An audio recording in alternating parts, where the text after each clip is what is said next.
Au Cameroun, les forêts communautaires ont été créées pour faciliter la participation des communautés locales à la gestion durable et équitable des ressources naturelles et leur accès aux bénéfices sociaux et économiques de ces ressources. En effet, la forêt communautaire offre des leviers puissants pour instaurer une gestion durable des forêts et réduire la pauvreté des populations forestières locales. Pourtant, là où elle a été mise en œuvre jusqu'à présent au Cameroun, elle n'a généralement pas réussi à atteindre ses objectifs. De plus en plus, l'on observe des communautés détentrices des forêts communautaires qui se consacrent uniquement à l'exploitation du bois d'œuvre, ce qui ne permet pas de rentabiliser la forêt communautaire et trouver des revenus pour la réalisation des micro-projets communautaires contenus dans son plan simple de gestion. Il s'agit d'un espace de forêt dans le domaine forestier non permanent qui fait l'objet d'une convention de gestion entre l'administration et les communautés qui sont rassemblées ou alors réunies autour d'une entité de gestion. Et le maximum de superficie que l'État peut accorder aux communautés, c'est 5000 hectares. Quand l'État pense à ce concept ou alors introduit ce concept dans la loi de 1994, c'est que l'État changeait en fait son approche de gestion des forêts communautaires qui part d'une gestion caporaliste à une gestion participative. Donc c'était un moyen pour l'État de pouvoir amener les communautés à participer à la conservation et à la gestion des ressources forestières et aussi à travers cela de pouvoir lutter contre la pauvreté ambiante dans des communautés qui sont riveraines des forêts communautaires. Ce qu'il faut dire, c'est que la plupart de ces forêts communautaires, dans le plan simple de gestion, définissent clairement des activités qu'elles doivent mener au sein de ces forêts. Donc on a généralement ce qu'ils appellent les activités prioritaires, notamment la production du bois d'œuvre, la production des produits forestiers non ligneux. On a aussi, à côté de ça, le développement de l'agriculture durable. Et à côté, ils ont ce qu'ils appellent les activités qui sont un peu comme secondaires, donc parlant de l'écotourisme, la pêche durable, la chasse durable. Donc tout ceci contribue à pouvoir gérer durablement ces forêts communautaires. Et quand l'État donne, c'est pour une durée de 25 ans. Et chaque année, la communauté doit, tous les 5 ans, la communauté doit renouveler en fait ce plan simple de gestion. Ce que nous constatons aujourd'hui, c'est que la forêt communautaire, quand on parle de forêt communautaire, on voit beaucoup plus d'exploitation du bois d'œuvre.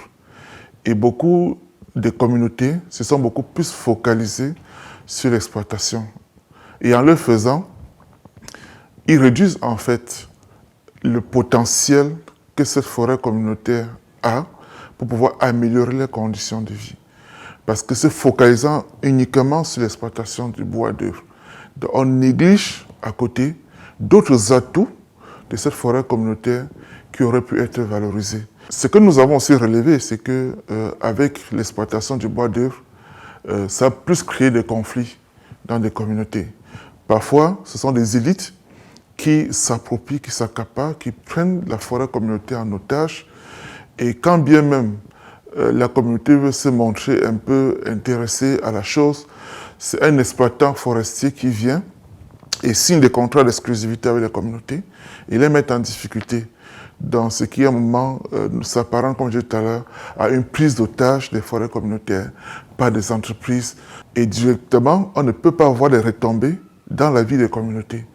Donc les projets qui sont prescrits dans les plans simples de gestion sont difficilement réalisables parce que ce que l'entreprise reverse à la communauté reste simplement au niveau du bureau de l'entité de gestion qui, à son tour, ne peut plus encore redistribuer ces revenus-là pour pouvoir développer les communautés.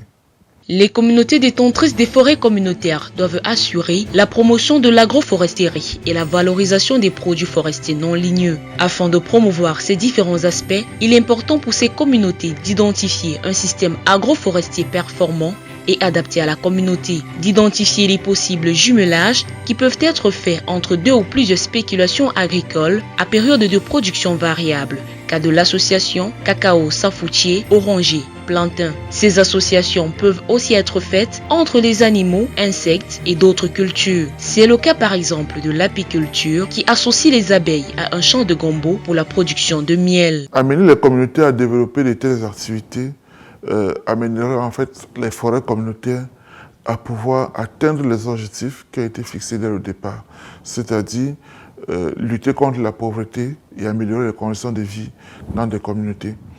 Donc, il faut aussi noter qu'il y a tout un volet aussi en lien avec l'écotourisme en fait, qui n'est pas suffisamment valorisé.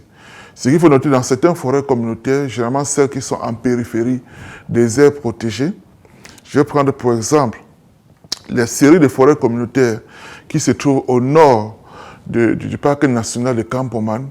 Et à un moment donné, ces forêts communautaires étaient un peu comme des zones de refuge des animaux qui sortaient des parcs pour y aller, se réfugier, dont notamment les grands singes, les grands mammifères et bien d'autres. Donc c'est vrai que c'était vraiment du potentiel écotouristique qu'on avait dans cette zone qui pouvait être aussi valorisé par les communautés. Mais malheureusement, comme je l'ai dit, les communautés n'ont pas su comment faire pour pouvoir valoriser cela. Ce qui aurait pu aussi créer des richesses importantes dans des communautés, parce qu'on peut avoir dans des communautés des mamans ou alors des familles mettre leur maison pour abriter les touristes et aussi créer de la restauration aussi dans les communautés. Notamment, je vois ici beaucoup plus des forêts communautaires qui sont dans la zone de transition savane-forêt, notamment dans le Bas-Mékim, où il n'y a pas, en termes de potentiel forestier, c'est vraiment faible, mais on a beaucoup plus de champs de cacao.